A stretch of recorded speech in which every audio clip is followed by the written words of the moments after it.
meus amores! Como é que vocês estão? Espero que estejam bem, se alimentando bem, dormindo bem e estudando melhor ainda. Então, para mais essa semana, pega lá a sua apostila na página 45. Vamos fazer essas atividades aí comigo agora, que a gente faz e corrige automaticamente, para a gente já entrar agora no capítulo 4, que é o período entre guerras, que a gente vai estudar uma coisa que eu gosto muito, que é a crise de 1929, que tem muita coisa legal para falar, muita coisa para debater, além do próprio conteúdo em si, tá? Então pega aí a sua apostila, dá um pause no vídeo se você não pegou. Se pegou, já vem comigo assim na página 45. 1. Lê as afirmativas a seguir e classifique-as entre verdadeiras ou falsas, tá bom? Vamos lá. Os sovietes eram grupos formados por operários que auxiliavam o governo czarista e mais tarde o governo revolucionário a agir em nome do proletariado? Não, gente, ninguém agia em nome do proletariado, tá? Então, falso. Os mencheviques e os bolcheviques tinham o mesmo objetivo final, ainda que divergissem quanto à forma de se chegar a ele? Verdade. Então, os mencheviques acreditavam numa revolução mais calma, menos violenta, e os bolcheviques acreditavam na revolução direta, em pegar em armas, aquela coisa toda. Então, verdadeiro. Após o Domingo Sangrento, o czar Nicolau II convocou a Duma, prometendo a elaboração de uma nova constituição a qual o poder monárquico deveria se submeter? Verdadeiro, foi isso que aconteceu, tá? A derrota da Rússia na guerra contra o Japão agravou a situação russa, afetando a população camponesa já empobrecida? Verdadeiríssimo, tá bom? Então ficou verdadeiro, falso, verdadeiro, verdadeiro, verdadeiro. Falso, verdadeiro, verdadeiro, verdadeiro. Vamos lá na questão 2. Dá um pause nesse vídeo, lê aí e vê qual que você acha que é a verdadeira. Não vale roubar e esperar eu dar a resposta, hein? Vai, faz o negócio direito, que eu tô te vendo, eu tô te olhando, eu sei como é que é isso. Dá um pause, lê. Não vou falar agora, eu não vou falar, não adianta, não vou falar. Vai ficar aí, vai ficar olhando. Se eu fosse você, em vez de ficar me olhando, tava aí, fazendo exercício. 2, bora, bora. Pananana. Vai lá. Sobre a situação geral do Império Russo. Lê aí, que eu não vou falar assim, eu não vou falar. Você vai ficar perdendo tempo no vídeo, procurando aí, adiantando pra ver. Eu não vou falar, não vou falar. Vai, faz, dá um pause, vai. Anda. E aí, acertou? É a letra E de estudo para ser alguém melhor na minha vida. Então, as afirmativas erradas, presta atenção que ele tá procurando a errada. É a alternativa 2, a economia russa era caracterizada pela produção industrial e pela agricultura voltada para a exportação. Mentira, a produção da Rússia era extremamente rural e não se trabalhava com importação. E a 3, que é a grande diversidade cultural que caracterizava a população russa, facilitava a administração do czar, muito pelo contrário. Sempre que vocês verem uma questão falando sobre diversidade cultural, que facilita, diversidade cultural não sei o quê, nessas questões aqui, geralmente elas tendem a estar erradas, tá bom? Porque a diversidade cultural, a mixagem das pessoas, como uma pessoa acredita, como outra acredita, geralmente dificultam a unificação de um governo só, tá bom?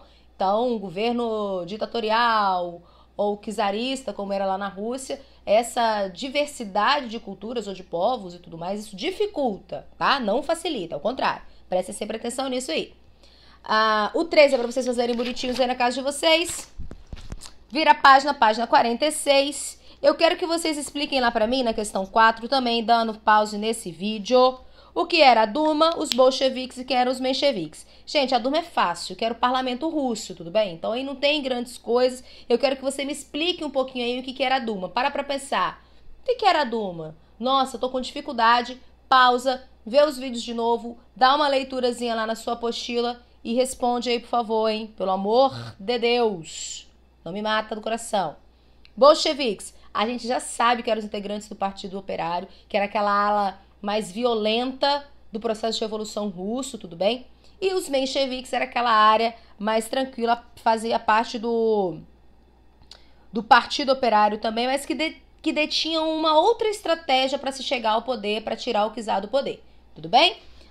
Os sovietes eram os conselhos, então, formados pelos trabalhadores para representar os seus interesses, tudo bem?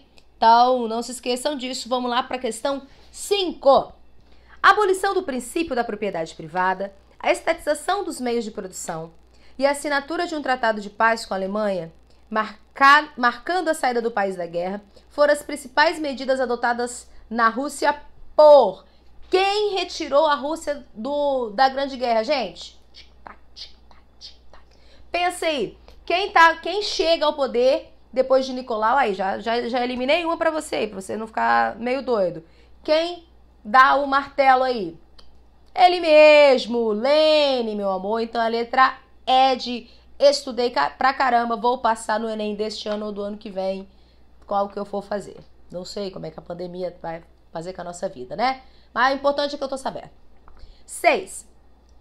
Se compararmos a Revolução Russa com a francesa, os bolchevistas poderiam ser comparados com os... Gente, essa pergunta não é fácil, da Universidade Federal de Goiás, tá? E ela tá querendo saber, tá pedindo de você para que você faça uma comparação. Lembra da Revolução Francesa que você estudou lá no 8º ano, tudo bem? Qual era o grupo que era mais radical, porque ele tá falando aqui dos bolcheviques, os bolcheviques eram os mais radicais da Revolução Russa. Qual que era o grupo mais radical presente lá na Revolução Francesa que a gente sabe? Eram quem? Eram os feilantes, os sansculotes, os girondinos, os termidorianos ou os jacobinos? Com certeza eram os jacobinos, tudo bem? Então também letra E de eu estudei pra caramba, eu sou muito bom. Top! Fez tudo aí? Acertou tudo? Espero que sim. Se não, pelo amor de Deus, estuda mais. E vamos chegar lá no nosso capítulo 4, período entre guerras e crise de 1929, que eu adoro falar sobre isso. Então, a primeira coisa na página 48 que a gente tem que saber, ó. Esse primeiro parágrafo está falando pra gente como que estava a economia dos Estados Unidos após a Grande Guerra. A gente sabe que os Estados Unidos entrou na Primeira Guerra Mundial, que é o que a gente chama aqui de Grande Guerra, já no finalzinho do conflito, e foi ele, na verdade, que levou aquele gás a mais que a Tríplice Entente precisava para ganhar a guerra, tudo bem? Então, olha só, a gente tem que ter um cenário na nossa mente que quando os Estados Unidos entram na Grande Guerra, ele é um país que está super ativo, que tem toda a sua produção bélica ativa, tem toda a sua produção sendo fortemente exportada até mesmo para a guerra, e ele entra naquele momento ali e ganha porque está tendo um fôlego novo, tudo bem? Então o que está colocando lá para você nesse capítulo aí é o seguinte, ó, lá na segunda linha está escrito o seguinte: o início do conflito, no entanto, direcionou significativa parte da mão de obra industrial europeia para os campos de batalha. Então olha só, além disso que eu falei, os Estados Unidos também direcionaram mão de obra para o campo de batalha. O que vai, em certa medida, fazer com que, a partir daquele momento, os Estados Unidos também precisem exportar algum determinado tipo de produto industrializado, tá? Então, assim, era uma balança que logo no início que os Estados Unidos entra na guerra era uma, e que depois, conforme o conflito vai se estendendo até o seu final, vai ser outra, tá bom? Então, vamos lá no segundo parágrafo, pega o seu marca-texto e marca assim comigo, ó. Em 1917, os Estados Unidos entraram no conflito do lado da Tríplice Entente, isso não é segredo, a gente já sabe, mas é bom marcar para você ficar aí gravadinho. Segunda linha lá embaixo assim, ó. Assim, quando foram estabelecidos os termos de acordo de paz ao final do conflito, os Estados Unidos foram muito bem beneficiados, tá? Como eram eles que tinham acabado de ganhar a guerra, tava todo mundo meio capengando, já eles foram os mais beneficiados com os acordos de paz após a Primeira Guerra lá, que destruíram a Alemanha, fez a Alemanha virar um cocô de passarinho, tá? Boa parte da verba que financiou a reconstrução da Europa foi enviada pelos Estados Unidos em forma de empréstimo. E isso a gente também já sabe, quem já estudou a Primeira Guerra, tá bom? Então a gente sabe que os Estados Unidos, quando a Inglaterra, a Europa passou naquele momento pós-guerra, eles que foram, na verdade, aqueles que injetaram dinheiro, exportaram muitos materiais de primeira linha ali, de primeira necessidade para a Europa, ok? Só que qual que era o problema disso? O que foi acontecendo nesse cenário? Eles não emprestaram, tipo, eu sou bonzinho, tô mandando dinheiro para a Europa. Não, eles fizeram esses empréstimos, como o próprio nome já diz, empréstimos, ou seja, eu estou emprestando uma determinada quantia em dinheiro, mas eu também estou cobrando juros sobre aquilo ali. Então, o que estava acontecendo? Eu tenho uma Europa que precisa ser reconstruída. Ok. Aí o cara vem lá de fora e empresta dinheiro. Ok. Mas ele não empresta dinheiro assim, toma aí 10 mil, você vai me pagando como der, quando você for se recuperando. Não, tinha prazo e tinha juros. Mas peraí, professora, ela já não estava descambada? Como é que isso ia acontecer? Exatamente. Isso vai voltar a fazer com que a Europa, mesmo que ela se recupere lentamente, ainda fique resquícios de uma crise, porque isso vai começar a gerar uma dívida externa para os países europeus que pegam esses empréstimos dos Estados Unidos. Tudo bem? Então, vira lá na nossa página 49, vem aqui comigo, ó. Com consequência, os Estados Unidos se tornaram os maiores credores mundiais e um dos países mais ricos do mundo. Então, se a gente for parar para analisar de onde vem o poderio tão forte dos Estados Unidos que a gente vê hoje, muitas vezes, ou que a gente vê aí nos livros de história o tempo inteiro, ele está muito baseado aqui. A gente tem uma questão também da diáspora dos judeus, que a gente vai ver muitos judeus indo para os Estados Unidos, aquela questão de terem sido colonizados pela Inglaterra, mas, sobretudo, aqui na Primeira Guerra Mundial, eles passam a ter muito dinheiro exatamente porque eles estão nesse processo de recuperar a Europa após a guerra, tá bom? Então, isso vai ser um dos motivos que a gente pode analisar aí como um motivo justificador desse grande desenvolvimento americano, tá? Continua comigo lá, ó. O enriquecimento dos Estados Unidos contribuiu para o desenvolvimento da industrialização. Marca isso aí. Isso é muito importante, ó. Contribuiu para o desenvolvimento da industrialização, o aperfeiçoamento de máquinas e de técnicas de produção industrial. Vamos continuar marcando. A prosperidade se estendeu a outros setores, como produção de energia, transporte, etc. Os lucros obtidos eram reinvestidos no país, gerando assim um círculo de desenvolvimento econômico, cuja consequência principal foi o aumento do consumo interno. O que eu tenho que perceber aqui, gente? Eu tenho uma grande potência que está influenciando diretamente a Europa por dois caminhos. Um caminho econômico, porque está emprestando dinheiro automaticamente, está investindo na economia diretamente da Europa, e através da política e da ideologia. É nesse momento aqui que o estilo de vida americano ele vai começando a se impor e a se colocar na Europa, se colocar em outros lugares do mundo. Porque a partir do momento que eu vendo, logo eu tenho lucro. Eu pego esse lucro, vejo que aquele pessoal continua precisando dos meus produtos em grande quantidade, como é que fala? Eu reinvisto aquela parcela daquele lucro no meu produto, aumento a minha produção, tendo a vender mais. Então eu começo a fazer essa máquina girar de maneira, como é que eu vou dizer? Com uma velocidade, com um fluxo interessante, um fluxo contínuo. Isso vem exatamente, esse processo que eu acabei de descrever, que está colocado aqui na nossa apostila, vem extremamente do pensamento capitalista. Esse pensamento capitalista que vai colocar o mundo logo mais à frente, quando a gente vê, entre aquele momento que nós vamos ver de Guerra Fria, por exemplo. Então, aqui que essas ideias começam. Porque eu tenho que, além de interferir naquele país através da economia, se eu interfiro através da sua ideologia política e econômica, eu transformo aqueles países em meus aliados, em meus associados, mais do que apenas meus dependentes financeiros ou econômicos. Vocês conseguem entender isso? Isso significa muito, porque se eu sou dependente financeiramente de alguém, quando eu ganho a minha independência, eu posso me livrar daquilo. Agora, se eu compactuo, se eu compartilho de ideologias, de pensamentos próximos àquela pessoa, eu me assemelho, eu me junto, eu me unifico. Isso fortalece aquela pessoa que difundiu uma ideia ou que pensou algum tipo de proposta.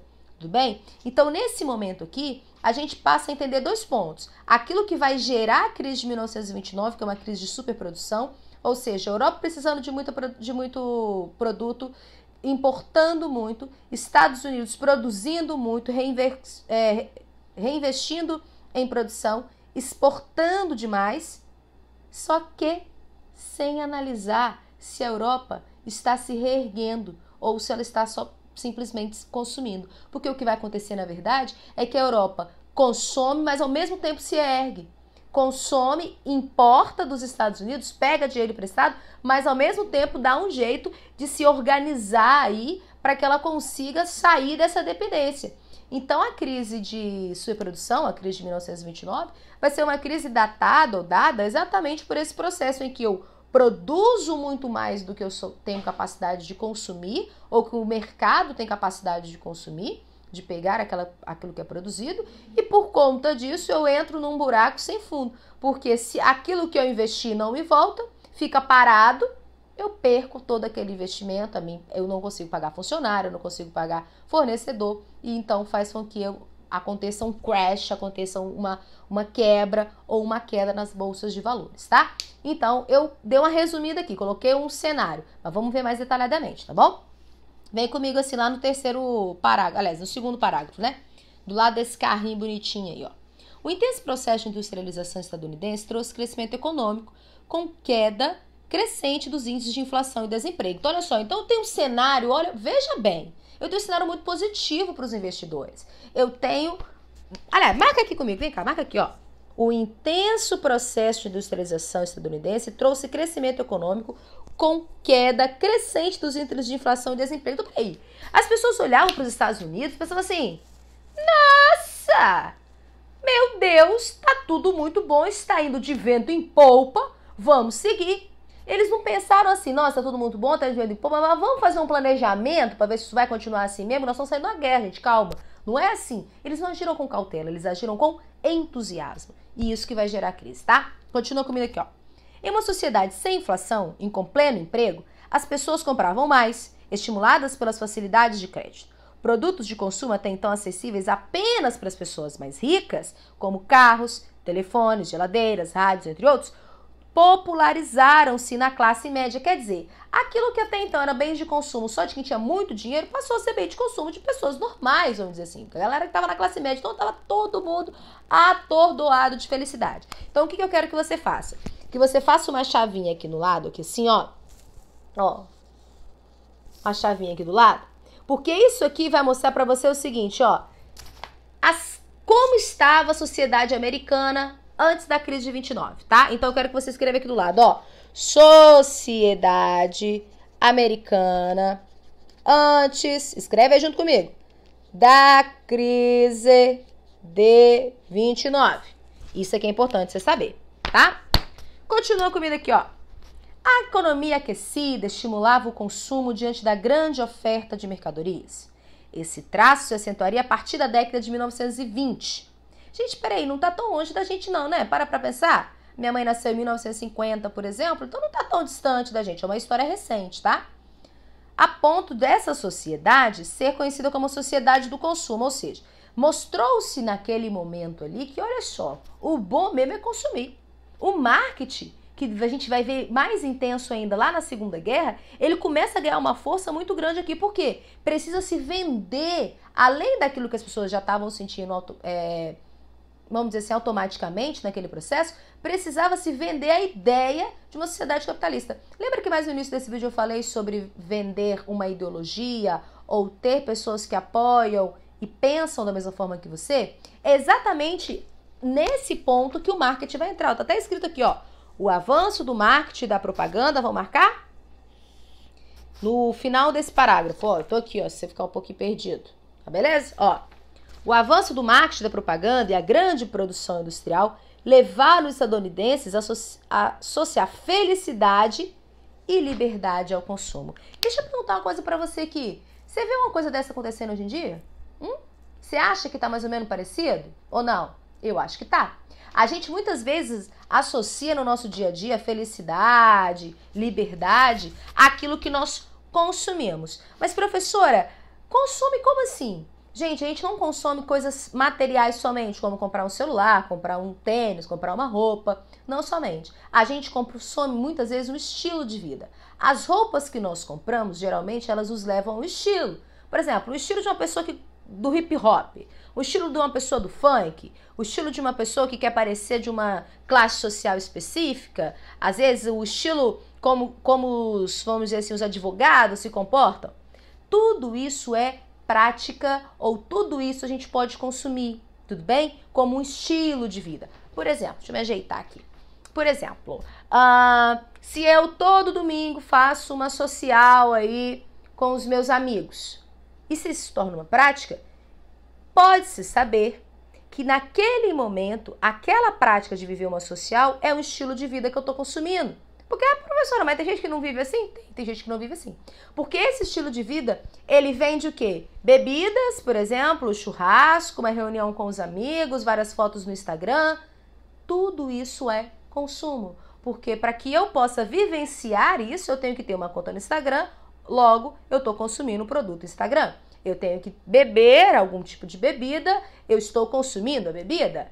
Eu tenho que comprar carne para fazer o churrasco, eu estou consumindo a carne. Então, o estilo de vida que eu quero ter, que é uma pessoa que vive de churrasco, uma social todo domingo, me faz consumir determinados produtos ou logo consumir um determinado estilo de vida. Estou dando um exemplo que isso serve para N coisas, várias e várias coisas.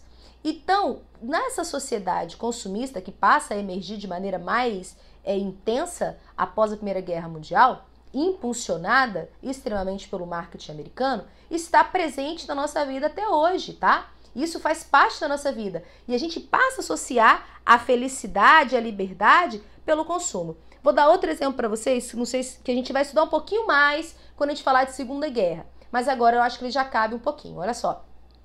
Alguém já viu a propaganda da Coca-Cola? Aquela propaganda assim, abra a felicidade você também? A Coca-Cola, ela na propaganda, ela tá dizendo assim, compre Coca-Cola para você ser feliz. Não. Na propaganda, a Coca-Cola, ela tá dizendo assim, compre Coca-Cola porque é o melhor refrigerante do mundo. Ela tá falando isso? Não. Ela está dizendo para você o seguinte, passa um bocado de gente feliz, rindo, sorrindo, e fala assim, abra a felicidade você também. E aí aparece às vezes um barulho, ou uma garrafinha sendo aberta, gelada, geralmente num calor danado, você até saliva na sua casa, não é verdade? Mas analisa essa propaganda, analisa comigo. Essa propaganda, ela não está vendendo um produto direto, ela está vendendo a felicidade que está no consumo da Coca-Cola. Conseguem perceber? Quando ela diz para você, abra a felicidade você também, ela está dizendo que a felicidade está engarrafada numa garrafinha de Coca-Cola ou enlatada numa latinha de Coca-Cola. É verdade isso, gente? Vamos parar para pensar. A felicidade é algo que eu consigo engarrafar? É algo que eu consigo enlatar? É algo que eu consigo vender assim? Não. Mas a noção de que fazendo o ato de tomar uma Coca-Cola eu posso ser mais feliz naquele momento é que está sendo vendido para você. E é esse tipo de ideia, esse tipo de marketing que passa a surgir na Primeira Guerra Mundial. Por quê? Porque é necessário que aquelas sociedades que estão saindo de um processo de guerra, que estão ali em crise, que estão ali sem saber exatamente a sua identidade naquele momento, assumam essa identidade americana. Por quê? Exatamente porque são as pessoas que vendem, quem vai lucrar com o negócio. Isso vem sendo massificado até hoje no nosso dia a dia. Tudo bem? Mas para não ficar muito cansativo, porque eu sei que é muita informação, esse capítulo é coisa pra caramba e ele é super importante, eu vou deixar mais coisinha pro nosso próximo vídeo, tá bom? Eu quero que você faça um exercício, tá? Aí na sua casa. Analisa as propagandas que você tem visto e tenta perceber ou entender quais as propagandas vendem diretamente um produto para você e quais as propagandas te vendem algo que nem é um produto em si, como a felicidade, como a liberdade, como a aventura, por exemplo. Tenta ver aí, tenta procurar e me conta aqui nesses comentários, tá bom? Um beijo, até o próximo vídeo.